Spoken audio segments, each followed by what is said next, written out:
Hey everybody, in this video I want to talk about passion. And I don't mean sexual passion. What I mean is passion, something that you really, really love and you are totally into. When I was younger, I was a musician. I still am. But when I was younger, I was passionate about playing the drums. Boy, I would play them as much as I could. When my parents weren't home from work yet, I'd be down there making a racket in the basement. Every time they'd get home, they'd come to the basement and flip the light switch, telling me, "We're home, shut up."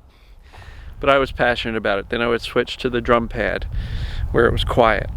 And I would, I'd go to the music store and I'd stare at the drums, and I would go to concerts and I would listen to the drummers and I would listen to the records, and back in those days, the vinyl albums, and I would listen and learn, and I want to play that part, whether it be a Rush song or whoever it was. I was passionate, right?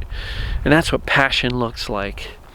Later on in life, I got into golfing, and boy did I get passionate about golfing. I'd watch golf on TV. I'd be out in the backyard swinging. I'd be hitting wedge shots.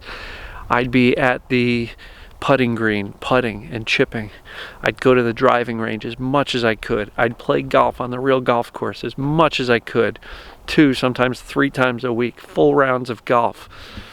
I was passionate. And you know what? In a short period of time, I got pretty darn good at it. I went from a brand new player in my 30s to, probably shooting in the 70s a few times. Not a lot. 80s were more like it, but I got fairly competent fairly quick within a couple of years. Why? Passion, commitment, and just that interest. I read every golf magazine I could find, and I really, when you're passionate about something, you're all in, right? So what the heck does this have to do with chronic pain and symptoms and chronic illness, stress illness, all that stuff?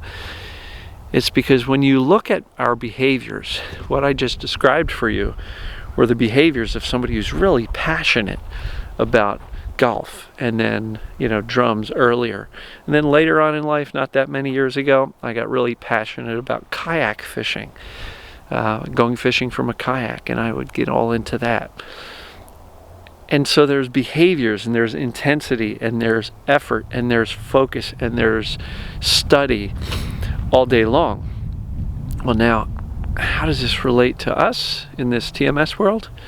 Because if we evaluate the behaviors of some of us in pain, we are literally exhibiting the behaviors and intensity and focus on the pain as if it's something we're passionate about, right? And unfortunately, the things we focus on tend to grow and magnify. We get really good and really efficient at these things that we are exhibiting passionate behaviors about, passionate habits, passionate amounts of focus and intensity. We get really good at them. So as I talk about brain science, if all you're doing is exhibiting these passionate amounts of focus and intensity about your pain or other symptoms, what do you think is going to happen? You're going to get exceptionally good at those things that you're passionately pursuing. And if you are just making pain your entire life, or your symptoms your entire life, what do you think is going to happen? The brain's going to wire that stuff, and it's going to hold it wired. And that's not going to help you let go of it. It's going to absolutely help it stick around.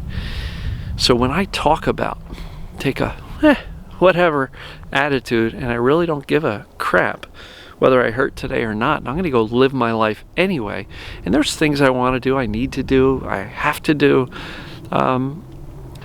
focusing on the symptoms with the passion that I've just described with some of these hobbies only ensures that they're going to stick around, right? And so when I say don't care about your pain, so many people go, how am I supposed to do that? It hurts so bad. Because doing the opposite and exhibiting the intensity and focus of somebody passionate about something literally tells the brain, this is the most important thing to you, and let's keep it wired. So when I say don't give a damn about the pain, it's because that's what works. Caring too much about the pain doesn't work. It's not going to help you let the pain go.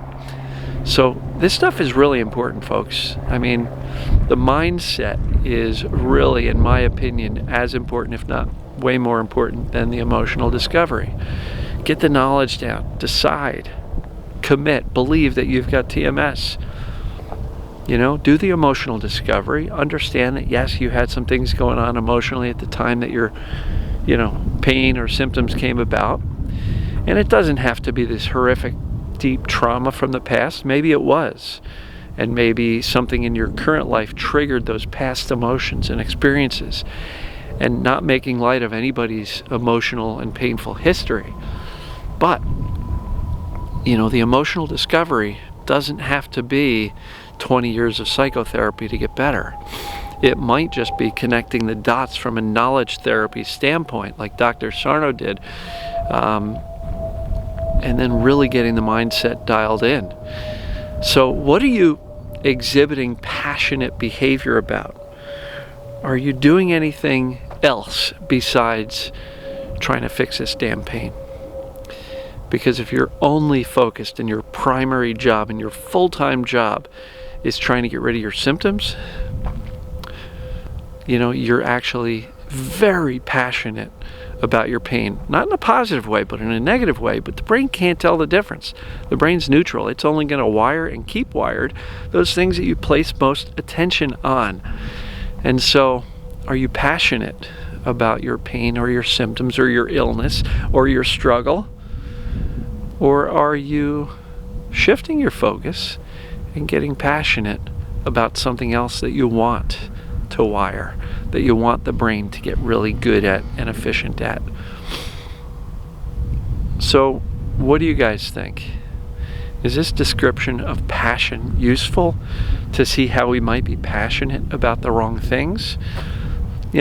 So let me know what you think. Comment below. It's going to be a short video, but I just wanted to make the point that if you're exhibiting this behavior of somebody who's really passionate about something and you're doing it about something negative, the results are going to grow there just like they would if you were really passionate about learning an instrument or a language or learning to paint or do artwork or photography or whatever, right? So decide what you're going to decide what you're going to be passionate about and where you're going to place that emotional energy, because placing it on things that are negative only going to kind of guarantee that those negative things stick around. So hopefully this was useful. Comment below, folks. Love you guys and gals, and we'll see you in the next video.